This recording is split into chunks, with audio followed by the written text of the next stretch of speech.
Michael Thompson flashed that trademark grin at his lawyer as the divorce papers were signed, completely oblivious to what was coming. "Time to collect my share of the family fortune," he announced loudly enough for half the courtroom to hear.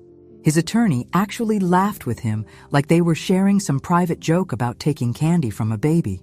That's when I stood up from the gallery and walked toward the judge's bench, my sensible heels clicking against the marble floor with the rhythm of inevitability. If you're watching this, subscribe and let me know where you're watching from.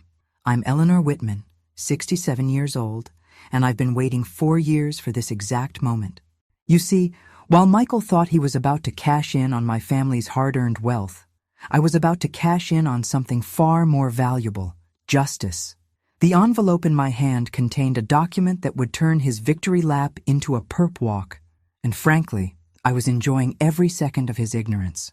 "Your Honor," I said, my voice steady despite my racing heart, "before any financial arrangements are finalized, I believe you need to examine the date on his signature." I handed the bailiff the envelope, watching as Michael's confident expression flickered with the first shadow of doubt. His lawyer stopped laughing. The judge opened the envelope and studied the contents for what felt like an eternity. I could see Michael shifting uncomfortably in his chair, finally sensing that something wasn't quite right. His lawyer leaned over to whisper something, but Michael shushed him, still trying to maintain his cocky demeanor. "Mr. Thompson," the judge said finally, his voice cutting through the courtroom like a blade, "this appears to be your signature on a power of attorney document dated 2 weeks ago. However, according to the airline tickets and hotel receipts in this envelope, Mrs. Whitman was in London visiting her sister during that entire week." The color drained from Michael's face faster than water down a drain. His lawyer was frantically shuffling through papers, clearly blindsided by this development. Sarah, my dear daughter, looked confused but hopeful for the first time in months. "Furthermore," the judge continued, "this represents identity theft and fraud, both felony charges. The forged signature attempting to access Mrs. Whitman's financial accounts constitutes elder financial abuse." He looked up from the documents with the expression of a man who'd seen everything and had no patience for con artists. "Bailiff, arrest this man." The satisfaction I felt watching those handcuffs click around Michael's wrists was better than any lottery win. After 4 years of watching him manipulate my daughter and scheme to get his hands on money he never earned, seeing his master plan crumble into criminal charges was absolutely delicious. Sarah rushed to my side as Michael was led away, still protesting his innocence to anyone who'd listen. But here's what Michael didn't know about me. I hadn't just stumbled onto his latest scheme. I'd been building a case against him for 4 years, brick by methodical brick. This divorce hearing wasn't the end of his story. It was exactly where I'd planned for it to end all along. Let me take you back to how this whole mess started, because Michael Thompson didn't just wander into our lives by accident. No, that man targeted my family with the precision of a heat-seeking missile, and I was the only one who saw it coming from day one. 4 years ago, I was working part-time as a bookkeeper for Morrison & Associates when a charming young man in an expensive suit walked into our office claiming he needed help with family estate planning. Red flags should have been waving like surrender banners. But my colleague Janet was immediately smitten with his smooth talk and designer cologne. Michael was 32 then, handsome in that polished way that screams, "too good to be true," and he had this gift for making everyone feel like they were the most important person in the room. He claimed to work in financial consulting, helping families protect their assets and plan for retirement. The irony of that statement would become crystal clear later. I watched him work the room during our consultation meetings, noting how he asked very specific questions about trust structures and asset protection strategies. Most concerning was his intense interest in how power of attorney documents worked and what legal protections existed against elder financial abuse. "You know, Eleanor," he said after one particularly lengthy meeting, "I'd love to discuss some investment opportunities with you sometime. Perhaps over coffee?" I was 63, recently widowed after 35 years of marriage, and admittedly flattered by the attention of a younger man, but something about his smile reminded me of a door-to-door salesman who wouldn't take no for an answer. I declined politely, citing professional boundaries. But Michael was persistent. He started showing up at the coffee shop where I grabbed my morning latte, always with some new chance encounter story. He'd mention casually that he was looking to settle down, find a nice family to become part of, maybe someone with children who could use a stable male figure in their lives. That's when I realized he'd been researching me. Michael knew I had a daughter named Sarah who was recently divorced and struggling as a single mother. He knew about my late husband's pension and the modest property investments I'd made over the years. Most disturbing of all, he knew I was the type of mother who would do anything to see her child happy and secure. Sarah was 33 then, working double shifts as a nurse to support my 2 grandchildren after her first husband left her for someone younger. 10-year-old Jake and 8-year-old Emma barely saw their father anymore, and Sarah was exhausted trying to be both parents while maintaining her career. When Michael started volunteering at the community center where Sarah brought the kids for after-school programs, I knew exactly what he was doing. Within 6 months, he was Sarah's knight in shining armor, helping with carpools and homework, while somehow managing to learn everything about our family's financial situation. Sarah thought she'd found her perfect match. I knew she'd found her perfect predator. But Michael made one crucial mistake in all his careful planning. He underestimated the protective instincts of a mother who'd spent decades balancing books and spotting discrepancies for small businesses. I knew a con artist when I saw one, and I was already planning his downfall before he even proposed to my daughter. The first time Michael brought Sarah to my house for Sunday dinner, I made my famous pot roast and watched him work his magic on my unsuspecting daughter. He complimented everything from my cooking to my garden, asked thoughtful questions about family traditions, and played board games with Jake and Emma like he was auditioning for Father of the Year. Sarah glowed with happiness in a way I hadn't seen since before her first marriage fell apart. Michael held her hand during grace, helped clear the dishes without being asked, and even complimented the family photos on my mantelpiece. To anyone watching, he seemed like the perfect gentleman caller. Except I was watching very carefully, and perfect gentlemen make me nervous. While Sarah was in the kitchen helping me serve dessert, Michael excused himself to use the bathroom. Normal enough, except the bathroom was down the hall to the left, and I watched him disappear into my home office on the right. When I casually followed a minute later, I found him photographing my bank statements and investment reports with his phone. "Michael," I said from the doorway, keeping my voice sweet as honey. "Did you get lost?" He jumped like I'd caught him stealing silver. "Oh, Eleanor, yes, this is a lovely room, very organized." He gestured at my filing cabinets like he'd been admiring my organizational skills instead of stealing my financial information. "Thank you. I find good record-keeping essential for protecting one's assets." I emphasized the word protecting, just enough to let him know I wasn't as naive as he thought. "The bathroom is just down the hall, dear." That night, after Michael drove Sarah and the kids home, I sat in that same office and made a decision that would save my family 4 years later. If Michael Thompson thought he could charm his way into our lives and our bank accounts, he was about to learn that this grandmother had been protecting assets since before he learned to lie convincingly. The next morning, I called my attorney, Richard Caldwell, who'd been handling my family's legal affairs since my husband's death. "Richard, I need to create some comprehensive asset protection structures, and I need them to be completely bulletproof against fraud and manipulation." "What's going on?" "Eleanor, this seems sudden. Let's just say I have concerns about a potential predator circling my family, and I want to make sure my daughter and grandchildren are protected." Richard worked for 2 weeks creating a complex web of irrevocable trusts, multiple account structures, and fraud protection measures that would make it virtually impossible for anyone to access family assets without extensive verification. Every major financial decision required approval from both Richard and my longtime bank manager, who'd known me for 15 years. Most importantly, Richard included specific clauses requiring in-person verification with multiple forms of identification for any changes to power of attorney or trust modifications.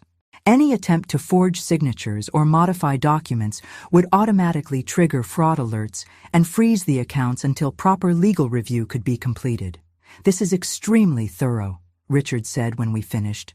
"Are you sure you want this level of protection? It makes everything more complicated, even for legitimate changes." "Richard, some things are worth the complication. If I'm right about this man, my family is going to need every protection we can put in place." 3 months later, Sarah announced her engagement to Michael Thompson. He'd proposed during a romantic weekend getaway, presenting her with a ring that probably cost more than she made in 3 months. When I asked how he could afford such an expensive ring on his claimed income as a financial consultant, Sarah got defensive and accused me of being negative about her happiness. The wedding was beautiful, I'll give him that. Michael spared no expense on flowers, catering, and a photographer who captured every moment of what Sarah believed was the beginning of her fairy tale. I smiled through the ceremony, danced at the reception, and welcomed my new son-in-law into the family with appropriate enthusiasm. But that night, I went home and started a detailed file documenting Michael's behavior patterns and financial inconsistencies. I had a feeling I was going to need every piece of evidence I could gather. For the first 2 years of Sarah and Michael's marriage, I almost convinced myself I'd been wrong about him. He seemed genuinely devoted to Sarah, treated Jake and Emma like his own children, and even remembered my birthday with thoughtful gifts. He maintained steady employment with a legitimate investment firm, contributed to household expenses, and appeared to be settling into the role of responsible family man. Almost convinced myself. But a leopard doesn't change its spots. It just learns to hide them better. The first crack in Michael's perfect husband facade appeared during Christmas dinner in year 3. Sarah had invited me over for what she called a family financial planning discussion, though the tone in her voice suggested it was more of an intervention. Michael sat at the head of their dining table like some kind of patriarch, a thick folder of documents spread before him as he explained their concerns about my financial management. "Eleanor, we've been talking, and we think you might benefit from some professional guidance with your investment portfolio," he began, his voice dripping with fake concern. "Sarah mentioned that you've been handling everything yourself since Robert passed. And at your age, that's a lot of responsibility for someone managing substantial assets alone." I sipped my eggnog and waited for the real pitch, because this was definitely leading somewhere specific. "Michael has some wonderful connections in the industry," Sarah added enthusiastically. "He could help you restructure things, maybe get better returns, and create a more secure estate plan for the family." "How thoughtful," I replied. "And what would this restructuring involve exactly?" Michael leaned forward with the enthusiasm of a salesman who smells commission. "Well, for starters, we'd want to consolidate your various accounts for better management efficiency. Transfer everything to a single firm where I have professional relationships that could benefit you significantly. We could also modernize your estate planning documents. Some of those trust structures Richard created are unnecessarily complicated for today's financial environment." There it was. After 3 years of playing the devoted son-in-law, Michael was finally making his move on the family assets. He wanted to consolidate my carefully protected accounts into a firm where he had professional relationships, and he wanted to simplify the trust documents that Richard had specifically designed to be fraud-resistant. "That's quite generous of you to offer," I said, maintaining my grandmother voice while my accountant brain calculated the angles. "But I'm quite satisfied with my current arrangements. Richard has been handling my affairs since Robert's death, and I trust his judgment completely." Michael's smile tightened almost imperceptibly. "Of course, and I'm sure Richard is wonderful for basic needs. But Eleanor, you're talking about assets that could be performing much better with proper professional management. Don't you want to maximize what you're leaving for Sarah and the grandchildren?" The guilt trip, classic manipulation technique. Make the victim feel selfish for protecting their own assets by suggesting they're somehow harming their loved ones by not turning control over to the manipulator. I'd seen this exact approach in the elder fraud prevention seminars I'd started attending. "I appreciate your concern for my family's financial future," I said, setting down my glass with deliberate precision. "But I'm curious, Michael, how do you know so much about my asset levels? I don't recall sharing specific portfolio details with anyone." Sarah shifted uncomfortably. "Mom, we weren't trying to pry. It's just that Michael has experience with estate planning. And when I mentioned some of the financial discussions we've had, What financial discussions? I interrupted, my grandmother mask slipping slightly. I don't recall having detailed conversations about my investment portfolio with you, Sarah. The silence that followed was pregnant with implications. Michael's face had gone carefully neutral, but I could see the calculation behind his eyes. Sarah looked confused and slightly embarrassed, like a child who'd accidentally revealed she'd been eavesdropping on adult conversations. I may have noticed some paperwork when I was helping you organize last spring, Sarah said weakly. Paperwork about what, specifically? I kept my voice gentle, but I was furious, because I don't recall needing help with any financial organizing recently. Michael cleared his throat, apparently deciding to take control of the situation. Eleanor, I think there might be some misunderstanding here. Sarah and I are just trying to look out for your best interests as you get older. We're family, after all. Family, the word that manipulators always use when they want something they haven't earned. That night, I went home and called Richard first thing Monday morning to add additional security measures to all my accounts.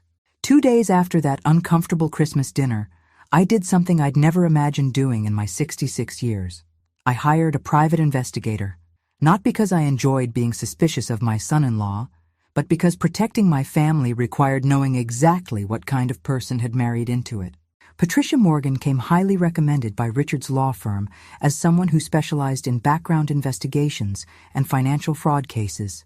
She was a no-nonsense woman in her 50s who'd spent 15 years in law enforcement before going private, and she had the kind of sharp eyes that missed nothing important. What exactly are you looking for, Mrs. Whitman? Patricia asked during our first meeting in her downtown office. The truth about Michael Thompson, I replied. I have strong suspicions about his character and intentions, but I need facts before I can protect my family properly. Patricia's preliminary report arrived just 10 days later, and it was worse than even my suspicious mind had imagined. Michael Thompson wasn't just a garden-variety gold digger. He was a calculated fraud artist with a documented pattern of targeting older women and their families. His employment history was a masterpiece of exaggeration and omission. The financial consulting work consisted of short-term positions at various firms, usually ending when supervisors discovered discrepancies in client account handling or inappropriate access to confidential information. He'd been terminated from 3 different companies for policy violations related to client confidentiality breaches. More disturbing was his relationship history. Patricia had found evidence of 2 previous serious relationships with single mothers who had family money or valuable assets. Both relationships had ended badly, with the women reporting suspicious financial activity and missing personal documents after Michael moved out. The first woman, Catherine Mills from Ohio, had dated Michael for 8 months. During their relationship, she'd experienced identity theft that cleaned out her savings account and maxed out her credit cards. The theft occurred just 2 weeks after she'd given Michael a key to her apartment for emergencies. The second woman, Janet Rodriguez from Kentucky, had been engaged to Michael for 6 months before discovering he'd been using her personal information to apply for credit cards and loans in her name. By the time she discovered the fraud, Michael had disappeared, leaving her with over $40,000 in debt she hadn't incurred. Mrs. Whitman, Patricia said when she called to discuss the report. This man follows a consistent pattern. He targets women with children and assets, builds trust over time, then gradually gains access to financial information before executing fraud. The fact that he's been married to your daughter for 3 years suggests she's his biggest target yet. The most chilling discovery was Michael's methodical approach to information gathering. Both previous victims reported that he'd shown unusual interest in their family financial arrangements, estate planning documents, and banking relationships. He'd volunteered to help with paperwork, offered financial advice, and gradually positioned himself as someone who should be trusted with sensitive information.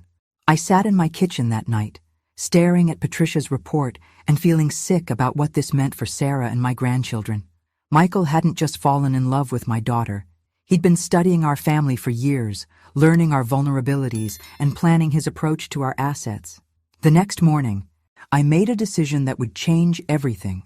Instead of confronting Michael directly or trying to convince Sarah of his true nature, I was going to let him make his move while making sure he'd walk straight into a legal trap that would destroy him. I called Richard and asked him to prepare additional fraud prevention measures that would be triggered the moment Michael attempted any unauthorized access to my accounts. Every document would be protected with multiple verification requirements, and any attempt at forgery would automatically generate evidence for criminal prosecution. "Eleanor, you're essentially building a financial fortress," Richard said after reviewing my instructions. "Are you absolutely certain this level of preparation is necessary?" "Richard, I'm about to let a predator think he's found easy prey. I want to make sure that when he strikes, he destroys himself in the process." 6 months later, Patricia called with news that made my blood run cold. Michael had been making inquiries about my financial accounts, using Sarah's name and relationship to try to obtain information from my bank and investment firm. He was finally ready to make his move, and I was more than ready to spring my trap. The morning that changed everything started with Sarah calling me at 6 a.m., her voice shaking with a combination of fury and humiliation. I was in my kitchen making coffee when the phone rang, and I knew immediately from her tone that my 4-year wait was finally over. "Mom, I need you to come over right now and bring Richard if you can reach him. Something terrible has happened." When I arrived at Sarah's house an hour later with Richard in tow, we found Sarah sitting at her kitchen table surrounded by documents and looking like she'd been hit by a truck. But there was something in her expression I hadn't seen in years, the fierce determination she'd inherited from me. "He's been lying to me about everything," Sarah said without preamble. "Michael's been using fake employment records, false references, and stolen identities. I found bank statements showing deposits that don't match his claimed salary and credit card bills for expenses I never authorized." Richard examined the documents with the focused attention of someone who'd spent decades studying financial fraud. "Sarah, how did you discover all this?" "I got suspicious when he started pressuring me about Mom's finances," she replied, gesturing at a stack of papers. "So I hired someone to do a background check on my own husband. Turns out Michael Thompson barely exists legally. His social security number belongs to someone who died 5 years ago." I felt a cold satisfaction settling in my chest. After 4 years of watching and waiting, Michael had finally overplayed his hand badly enough for Sarah to see through his act. "There's more," Sarah continued, her voice hardening. "I found forged power of attorney documents in his desk drawer. He's been planning to gain control of your accounts. Mom, the signatures look like yours, but they're dated from last week when you were visiting Aunt Margaret in London." Richard studied the forged documents with growing amazement. "These are sophisticated forgeries, but they have several legal flaws that would make them worthless in court. More importantly, attempting to use forged documents to access someone else's financial accounts is multiple felonies." I pulled out my phone and called Patricia, asking her to bring copies of her investigative report to Sarah's house immediately. When she arrived 30 minutes later, we spread her findings across the dining room table like evidence in a criminal trial. "Michael has been running the same con for years," Patricia explained to Sarah. "You're actually the longest relationship he's maintained, which suggests he saw your family as his biggest potential score." Sarah stared at the evidence of Michael's other victims with growing horror. "Those poor women. And I defended him to you, Mom. I actually got angry at you for being suspicious of him. You wanted to believe in love and second chances," I said gently. "There's nothing wrong with that. The problem was that Michael was never offering either of those things honestly." Richard was studying the forged power of attorney documents with renewed interest. "Eleanor, these forgeries give us everything we need to file criminal charges. Identity theft, attempted fraud, forgery. We're looking at multiple felonies with clear intent to commit elder financial abuse." "Good," Sarah said, her voice hard as steel. "I want him prosecuted for everything he's done. To me, to those other women, to our entire family." That afternoon, we walked into the police station together. A grandmother who'd spent 4 years building a trap, a daughter who'd finally seen through a master manipulator's lies, and a lawyer with enough evidence to put a career criminal behind bars where he belonged. Detective Morrison took our statement and said it was one of the most well-documented fraud cases he'd ever seen. Mrs. Whitman, your financial protections prevented any actual loss, but the attempted fraud is more than enough for serious criminal charges. But as satisfying as filing those charges felt, I knew the real confrontation was still coming. Michael would have to come home eventually, and when he did, he'd find a very different reception than he was expecting.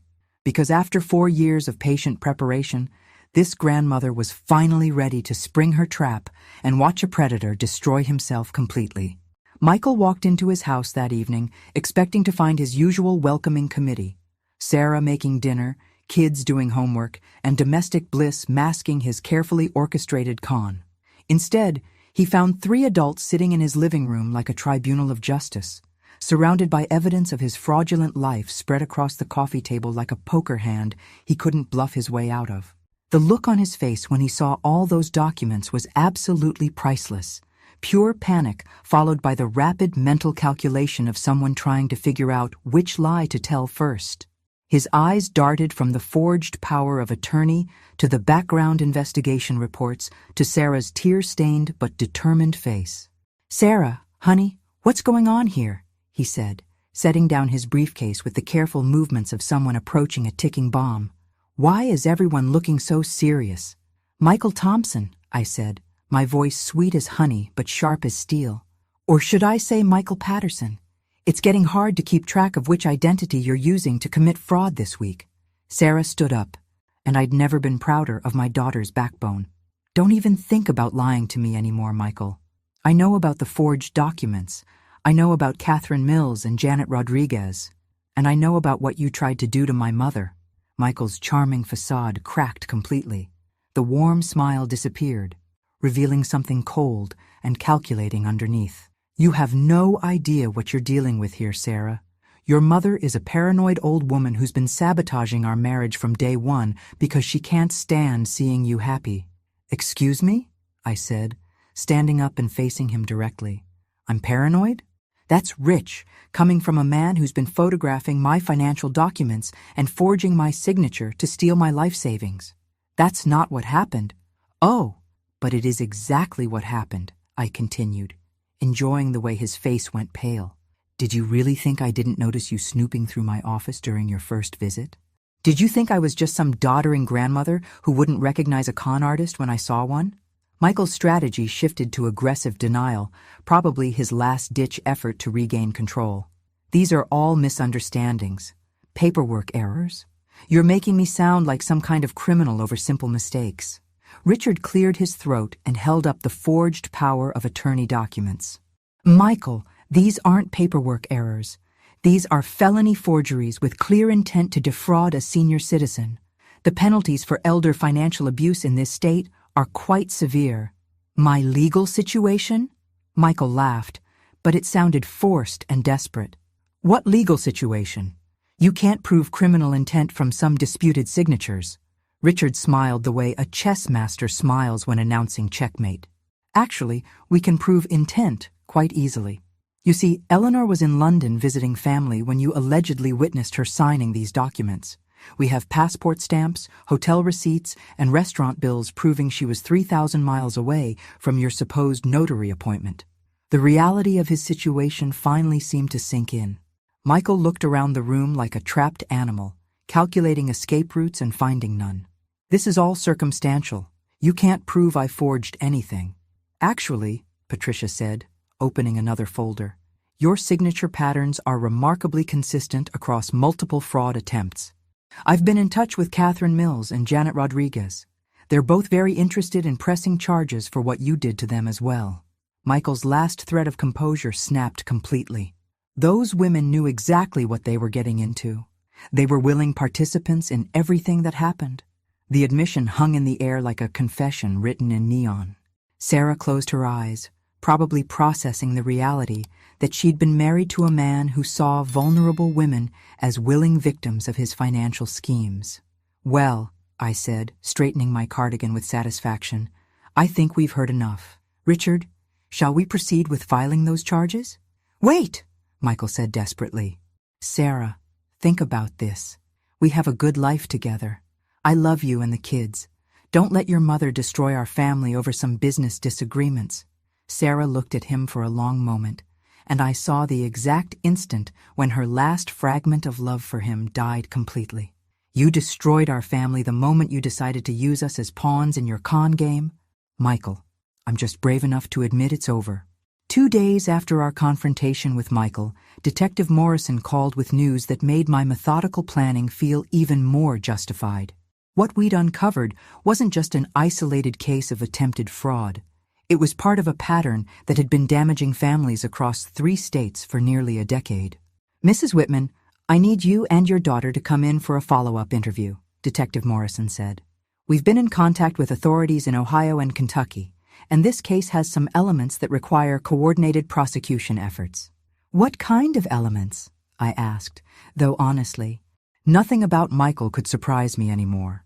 Multiple victims, interstate fraud, and what appears to be a systematic approach to targeting specific types of families. Your son-in-law has been very busy over the years. Sarah and I arrived at the police station the next morning to find Detective Morrison waiting with Detective Lisa Chen from the Financial Crimes Unit. The conference room table was covered with files, photographs, and documents that painted a picture of Michael's criminal career that was both extensive and disturbing. "Mrs. Whitman, Mrs. Thompson," Detective Chen began, "we've been working with law enforcement in other states to build a comprehensive case against Michael Patterson. What you've provided has helped us connect several previously unrelated fraud investigations." "How many other families has he targeted?" Sarah asked, her voice barely above a whisper. 7 confirmed cases over the past 8 years, Detective Morrison replied. "Each case follows the same pattern. He targets single mothers or widows with assets, builds long-term relationships, then attempts financial fraud once he's gained their trust." The scope of Michael's deception was staggering, but it was also grimly predictable. For 8 years, he'd been refining his approach, learning from each victim what worked and what didn't, gradually becoming more sophisticated in his methods. "The good news," Detective Chen continued, "is that your legal protections prevented any actual financial loss, Mrs. Whitman. But more importantly, your documentation of his behavior has helped us understand his methods and build cases for his other victims." "What about the other women he hurt?" I asked. "Will they get justice too?" Detective Morrison consulted his notes. "Catherine Mills lost $43,000 to identity theft after dating Michael. Janet Rodriguez accumulated $67,000 in fraudulent debt. We have 3 other victims with similar losses totaling over $200,000. "My God," Sarah whispered. $200,000 stolen from women who trusted him. "The pattern is always the same," Detective Chen explained. "He gains access to personal information, gradually establishes financial dependency or control, then executes fraud just before disappearing from their lives. Your family would have been his largest single target." I felt a cold satisfaction knowing that my 4 years of paranoid preparation had not only protected my family, but had also provided law enforcement with the evidence they needed to seek justice for Michael's other victims. "What happens now?" Sarah asked. "Now we coordinate with prosecutors in multiple states to make sure Michael faces charges for everything he's done," Detective Morrison replied. "Grand larceny, identity theft, elder fraud, forgery. We're looking at significant prison time across multiple jurisdictions." As we left the police station that afternoon, I couldn't help but feel vindicated in my years of suspicious behavior. What I'd thought was simple paranoid protection had accidentally created the perfect trap for a career criminal. "Mom," Sarah said as we walked to our cars, "I owe you an apology. You were right about Michael from the very beginning, and I should have listened to you. Sweetheart, you wanted to believe in love and second chances. That's not something to apologize for. The problem was that Michael was never offering either of those things honestly. But I was proud that my daughter had finally found the strength to see through his manipulation and fight back. Sometimes the best gift you can give your children is teaching them that they're worth protecting, even when it takes years for them to understand the lesson." The weeks leading up to Michael's trial were like watching dominoes fall in a carefully arranged pattern, except each falling piece revealed another victim whose life he'd systematically destroyed. Detective Morrison called regularly with updates that made me grateful for every suspicious precaution I'd taken over the past 4 years. The investigation had expanded to include fraud cases in Ohio, Kentucky, and Florida. Michael's methods were remarkably consistent. Identify vulnerable women with assets, build romantic relationships over months or years, gain access to financial information, then execute identity theft and fraud before disappearing with their life savings. Mrs. Whitman, Detective Chen explained during one of our meetings, we've found evidence of at least 9 separate victims spanning back 12 years. The total estimated theft is over $400,000. Sarah took the news about Michael's extended criminal history particularly hard. I can't believe I lived with a man who was systematically destroying other families while pretending to love ours. How did I miss all the signs? The violation felt deeper than simple financial fraud. Michael had weaponized trust itself, turning the natural human desire for love and partnership into a tool for exploitation. Every romantic gesture had been calculated. Every family moment had been performance art designed to lower our defenses. But if Michael thought his expanding legal troubles would make me feel sorry for him, he was about to learn that this grandmother's capacity for sympathy had been exhausted years ago. The man had spent 4 years treating my family like marks in a confidence game, and now he was facing the consequences of underestimating women who refused to be victims. Patricia called with an update that made me smile for the first time in weeks. Eleanor, you're going to love this. Michael's previous victims have been comparing notes, and they're organizing a coordinated effort to ensure he faces maximum penalties. The prosecutors are thrilled to have such cooperative witnesses. How are the other women doing? Better than you might expect. Catherine Mills has rebuilt her savings and started a support group for fraud victims. Janet Rodriguez used her experience to become a consumer protection advocate. They're both stronger for having survived him, and they're determined to make sure he never hurts anyone else. The preliminary hearing was scheduled for a Thursday morning in late October. Sarah and I arrived at the courthouse to find an impressive gathering of Michael's victims, women ranging in age from 32 to 71, all with the same expression of determined justice I'd been wearing for months. Catherine Mills was a dignified woman in her 60s who'd used her retirement to help other seniors avoid financial scams. Mrs. Whitman, she said when introductions were made, I want to thank you for finally catching this predator. I knew he was a thief, but I never imagined the scope of what he was doing. Janet Rodriguez had brought her adult daughter for support, and both women looked like they'd gladly serve on a firing squad if it would help put Michael away permanently. That man didn't just steal money from me, Janet said simply. He stole my ability to trust people. I'm here to make sure he pays for every family he's destroyed. Looking around at this gathering of women Michael had underestimated, I felt a fierce sense of pride in our collective strength. He'd targeted us thinking we were easy marks, isolated women who would be too embarrassed or confused to fight back effectively.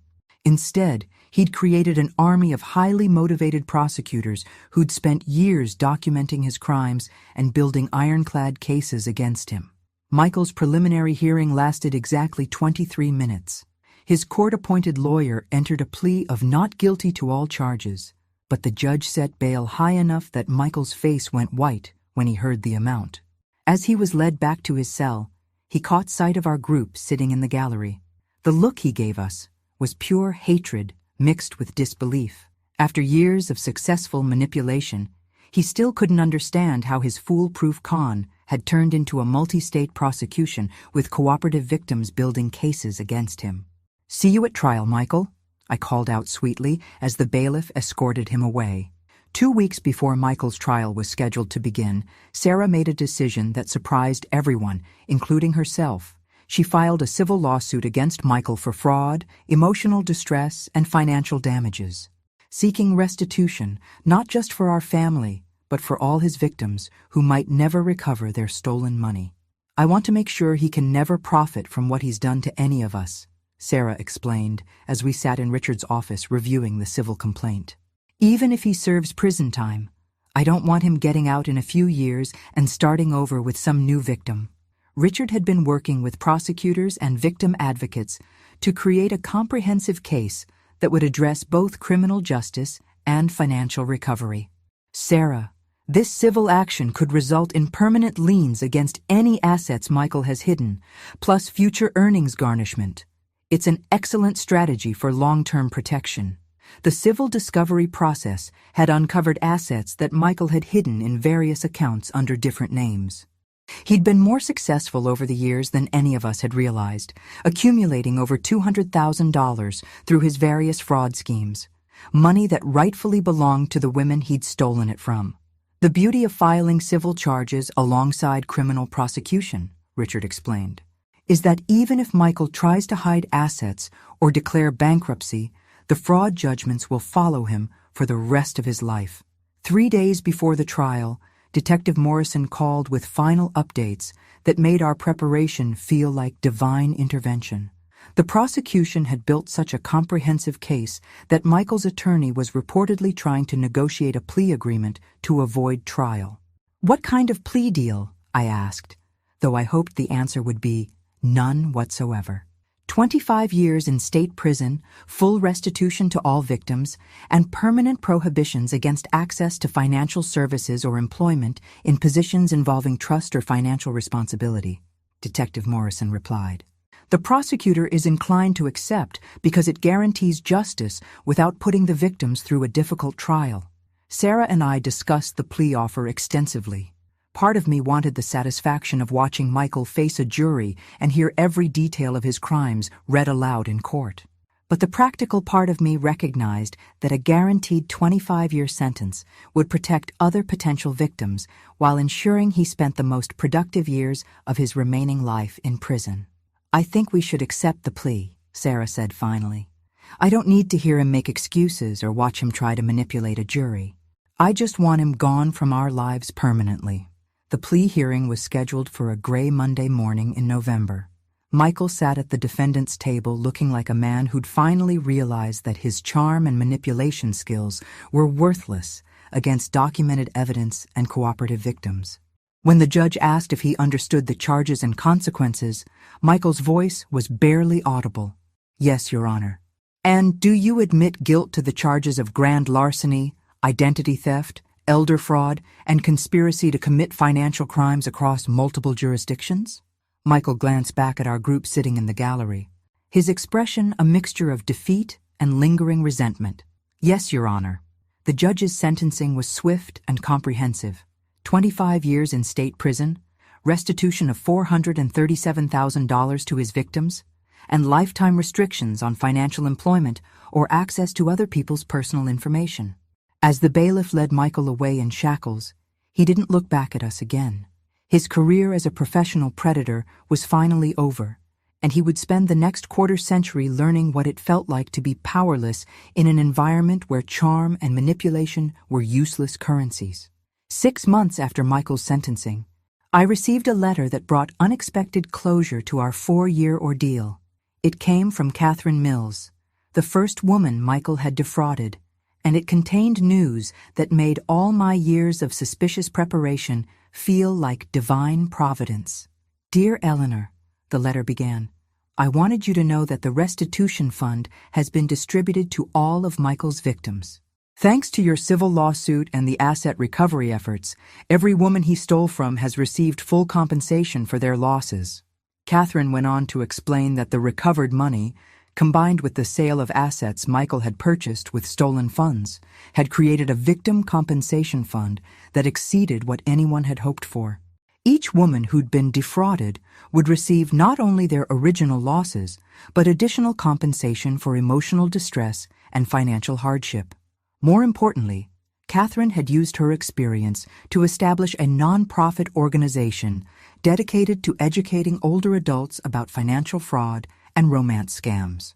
"Michael taught us all painful lessons about trust and vulnerability," she wrote, "but we've turned those lessons into tools for protecting other families from predators like him."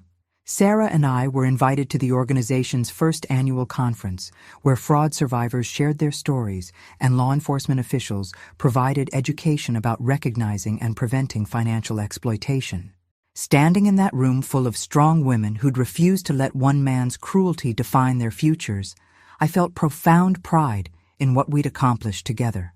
"Mom," Sarah said as we listened to Janet Rodriguez speak about her advocacy work, "I've been thinking about what Michael said in court, that there are others like him and we'll never see them coming. What about it? I think he's wrong. We've all learned to see the signs now. We know what to look for, how to protect ourselves, and most importantly, we know we're worth protecting." The conference organizers had asked me to speak about financial protection strategies for older adults. Standing at that podium, looking out at an audience of survivors and their families, I felt the weight of our collective experience and the power of shared knowledge. 4 years ago, I thought I was just being a paranoid grandmother when I built legal protections against a son-in-law I didn't trust, I began. Today, I know I was acting on instincts that had been developed over decades of watching people and recognizing patterns that didn't make sense. I talked about the importance of trusting those instincts, even when family members dismiss concerns as paranoia or negativity. I shared practical strategies for protecting assets and personal information, and I emphasized that no one should ever feel guilty for being cautious about financial security. Michael Thompson taught our families a valuable lesson, I concluded. He taught us that predators rely on our politeness, our desire to trust, and our reluctance to seem suspicious. But he also taught us that careful preparation and refusing to be victimized can turn the tables on even the most sophisticated con artist. As I drove home that evening, I thought about the letter I'd written to my late husband's memory 4 years earlier, promising to protect our family from the predator who'd married our daughter. Robert would have been proud to know that our granddaughter Sarah had found the strength to fight back, and that our careful financial planning had helped bring justice to families across multiple states. The house felt peaceful that night, in a way it hadn't since Michael first walked into our lives. My financial protections were still in place, but they no longer felt like fortress walls against unknown threats. They felt like reasonable precautions taken by a woman who'd learned to value her own security and the safety of the people she loved. Michael was serving the 3rd year of his 25-year sentence, and according to prison records, he was not adjusting well to an environment where manipulation and charm had no currency. The other inmates apparently had little patience for men who preyed on elderly women and single mothers. Sometimes justice comes slowly, but when it finally arrives, it's worth the wait. And sometimes the best revenge isn't just protecting yourself, it's making sure the predator never gets the chance to hurt anyone else again. I raised my evening tea in a quiet toast to the woman I'd become, to the choices that had protected my family, and to the knowledge that some grandmothers are far more dangerous than they appear to innocent eyes. Thanks for listening. Don't forget to subscribe and feel free to share your story in the comments. Your voice matters.